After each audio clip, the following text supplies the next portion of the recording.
अब हम लोग पढ़ने वाले हैं मेडिवल हिस्ट्री में क्षेत्रीय राज्यों का उदय 750 से लेकर के 1000 ईसा पूर्व तक की। ठीक है। पृष्ठभूमि। गुप्तोत्तर काल के बाद भारत में कोई मजबूत केंद्रीय सत्ता नहीं रही। हर्षवर्धन 606 से 647 ईसा की मृत्यु के बाद राजनीतिक शून्यता पैदा हुई। इसी कारण क्षेत्रीय शक्तियां उभरने लगी। इस काल को कहा जाता है अर्ली मेडाइवल इंडिया, प्रारंभिक मध्यकाल। इस काल की मुख्य विशेषताएं क्या क्या है? तो शक्तिशाली क्षेत्रीय राजवंशों का उदय हुआ, सामंतवाद का विकास हुआ, भूमि अनुदान जो थे वो बढ़े, व्यापार में गिरावट आई, स्थानीय अर्थव्यवस्था मजबूत हुई, मंदिर निर्माण और क्षेत्रीय कला का विकास हुआ। इस काल की मुख्य विशेषताएं क्या थी? तो शक्तिशाली क्षेत्रीय राजवंशों का उदय हुआ, सामंतवाद का विकास हुआ, भूमि अनुदान बढ़े थे, व्यापार में गिरावट आई, स्थानीय अर्थव्यवस्था मजबूत हुई, मंदिर निर्माण और क्षेत्रीय कला का भी विकास हुआ। फिर पाल वंश आ जाता है बंगाल और बिहार में। संस्थापक इसके गोपाल थे 750 ईस्वी में। पहले राजा जिसे जनता द्वारा चुना गया था। मत्स्य न्याय से मुक्ति। ठीक है। क्षेत्र जो थे बंगाल, बिहार, उड़ीसा का कुछ भाग। प्रमुख शासक कौन थे इसके? धर्मपाल 770 से लेके 810 ईस्वी। पाल्य साम्राज्य का वास्तविक निर्माता। कन्नौज पर अधिकार करने का प्रयास। अपने उम्मीदवार चका युद्ध को कन्नौज का राजा बनाया। बौद्ध धर्म के बड़े संरक्षक थे। फिर देवपाल 810 से 850। पाल्य साम्राज्य के सबसे शक्तिशाली शासक। साम्राज्य का विस्तार असम, उड़ीसा, नेपाल तक। धर्म और संस्कृति। महायान बौद्ध धर्म का संरक्षण किया इन्होंने। और प्रमुख विश्वविद्यालय नालंदा, विक्रमशिला, ओदंतपुरी, सोमपुर, महाविहार बांग्लादेश में। ठीक है। तिब्बत और दक्षिण पूर्व एशिया से विद्यार्थी आते थे पढ़ने के लिए। प्रशासन क्या था? तो सामंती व्यवस्था था। फिर भूमि अनुदान प्रथा था। स्थानीय सामंत शक्तिशाली। पतन का कारण क्या था? कि उत्तराधिकारी जो था वो कमजोर हो गया था और सामंतों की शक्ति बढ़ना। सेना वंश का उदय हुआ। प्रतिहार वंश, राजस्थान, उत्तर भारत। संस्थापक कौन से थे? तो नागभट्ट एक। क्षेत्र कौन सा था? तो राजस्थान, गुजरात, मध्य भारत, उत्तर भारत। और राजधानी क्या थी इसकी? कन्नौज। प्रमुख शासक कौन थे? नागभट्ट एक। अरब आक्रमणकारियों को सिंध से आगे बढ़ने से रोका उन्होंने। अरब स्रोत अल बलादुरी में इसका उल्लेख किया गया है। मिहिर भोज एक प्रतिहारों के सबसे शक्तिशाली शासक थे। इनका विशाल साम्राज्य था। कन्नौज को सांस्कृतिक केंद्र इन्होंने बनाया। धर्म और कला का बात करेंगे तो हिंदू धर्म, वैष्णव, शैव का संरक्षण किया। सूर्य पूजा पद्धति को इन्होंने उस टाइम चलता था, सूर्य भगवान की पूजा, प्रकृति की पूजा होती थी। फिर मंदिर का निर्माण कराया, मूर्ति कला का विकास किया। सूर्य मंदिर राजस्थान क्षेत्रों में बनाया गया क्योंकि वहां पे, ठीक है ना, सूर्य की रोशनी भी अधिक मात्रा में। प्रशासन सामंतवादी व्यवस्था थी। राजा शक्तिशाली लेकिन सामंत स्वतंत्र थे। ऐतिहासिक महत्व। प्रतिहारों ने भारत को अरब आक्रमणों से बचाया और उत्तर भारत की संस्कृति की रक्षा की। फिर राष्ट्रकूट वंश जो कि अभी दक्कन क्षेत्र में है। संस्थापक इसके दंती दुर्ग थे। 753 ईस्वी में चालुक्यों को हराकर इन्होंने सत्ता स्थापित किया था। क्षेत्र था महाराष्ट्र, कर्नाटक, आंध्र प्रदेश। राजधानी इनकी थी मान्यखेड़, मालखेड़। प्रमुख शासक कृष्णवन और कैलाशनाथ मंदिर एलोरा का निर्माण इन्होंने करवाया था। फिर अमोघ वर्ष आए विद्वान शासक। जैन धर्म का इन लोगों ने संरक्षण किया। ग्रंथ। कवि राजमार्ग। कला और स्थापत्य। कैलाशनाथ मंदिर एलोरा एक ही चट्टान को काटकर बना था। द्रविड़ शैली। यूनेस्को वर्ल्ड हेरिटेज साइट में भी ये दर्ज किया गया इसको। यह मंदिर राष्ट्रकूट कला की चरम उपलब्धि है। प्रशासन। सामंती व्यवस्था, शक्तिशाली सामंत, व्यापारिक नगरों का विकास हुआ। फिर त्रिपक्षीय संघर्ष स्टार्ट हो गया 8वीं से लेकर के 10वीं सदी तक। पक्ष क्या था कि पाल वंश, प्रतिहार और राष्ट्रकूट तीनों के बीच संघर्ष। संघर्ष का कारण क्या था? कि कन्नौज पर नियंत्रण।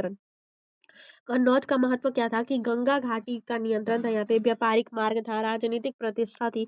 संघर्ष का परिणाम कोई भी अस्थायी रूप से कन्नौज पर नियंत्रण नहीं कर सका। तीनों शक्तियां कमजोर हो गई। ठीक है। लेकिन एक ऐतिहासिक मिलता है कि शायद गुरजहार किसी ने एक कोई तो जीता था 2 साल के बाद। ऐतिहासिक महत्व की राजनीतिक अस्थिरता बढ़ी, सामंतवाद मजबूत हुआ, केंद्रीकृत सत्ता का अभाव हुआ, तुर्क आक्रमणों के लिए मार्ग प्रशस्त हो गए। तीनों खुद में ही लड़ने लगे तो तुर्की आक्रमण करने लगे।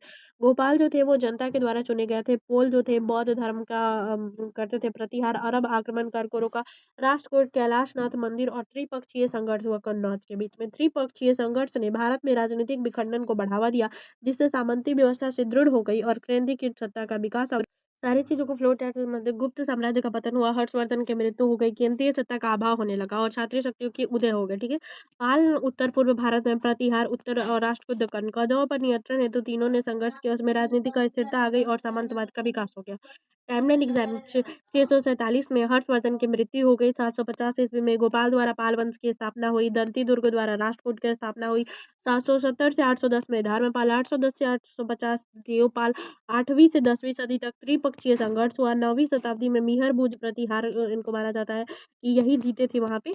और फिर 10वीं सदी तीनों शक्तियों का पतन हो गया, कमजोर हो गए थे। ठीक है, वन पोस्ट रिवीजन में आ जाते हैं कि संस्थापक कौन थे। गोपाल। क्षेत्र क्या था पाल वंश का, क्षेत्र बंगाल बिहार। और धर्म कौन सा था, बौद्ध महायान। विश्वविद्यालय नालंदा विश्वविद्यालय और विक्रमशिला।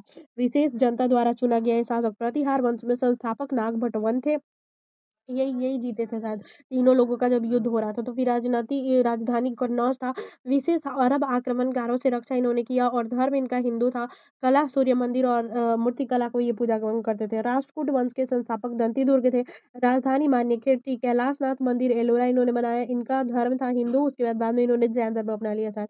त्रिपक्षीय संघर्ष, और इन्होंने संरक्षण भी दिया था सारे धर्मों को, हिंदू जैन। त्रिपक्षीय संघर्ष क्या था, कारण क्या था कि कन्नौज का परिणाम अस्थिरतावाद सामंतवाद मजबूत हो गया। अब चलिए इसका थ्योरी एनालिटिकल कर लेते हैं। क्षेत्रीय राज्यों के उदय के कारण क्या थे, तो गुप्तोत्तर प्रशासन कमजोरी, प्रशासनिक कमजोरी, भूमि अनुदान प्रणाली, स्थानीय शासकों की शक्ति, आर्थिक विकेंद्रीकरण।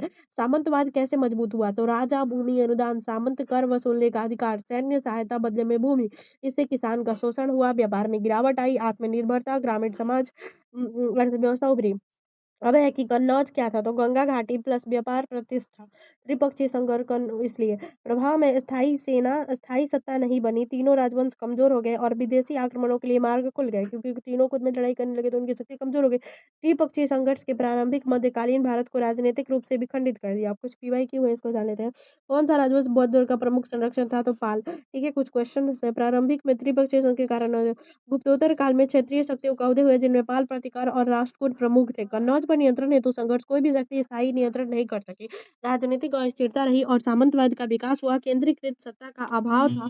इस संघर्ष ने भारत को कमजोर किया और आगे विदेशी आक्रमणों का मार्ग प्रशस्त किया। प्रैक्टिस क्वेश्चन, विक्रमशिला विश्वविद्यालय की स्थापना किसने किया था, तो धर्मपाल ने। कैलाशनाथ मंदिर किस शैली का उदाहरण है, तो द्रविड़। अरब आक्रमण को रोकने वाला वंशज कौन सा था, तो प्रतिहार। और क्या है कि मत्स्य मत्स्य न्याय क्या, कौन से, तो पाल वंश के। कन्नौज त्रिपक्षीय संघर्ष, एलोरा राष्ट्रकूट। अरब आक्रमणकाल, प्रतिहार। सामंतवाद, भूमि अनुदान। ठीक है, चैप्टर तो खत्म हो गया। कुछ ऑब्जेक्टिव क्वेश्चनों का हम लोग डिटेल में डिस्कशन कर लेते हैं। प्रारंभिक मध्यकाल में पाल वंश के सांस्कृतिक योगदान का संक्षिप्त में वर्णन करिए, तो देखते हैं। गुप्तोत्तर काल में पाल वंश 750 से लेकर के 1000 पूर्वी भारत में एक प्रमुख राजनीतिक शक्ति के रूप में उभरा। बौद्ध धर्म महायान का इन्होंने संरक्षण किया। नालंदा, विक्रमशिला, उदंतपुरी जैसे विश्वविद्यालय बनाए। तिब्बत और दक्षिण पूर्व एशिया से विद्यार्थी का आगमन हुआ। बौद्ध कला और अस्तित्व का विकास हुआ।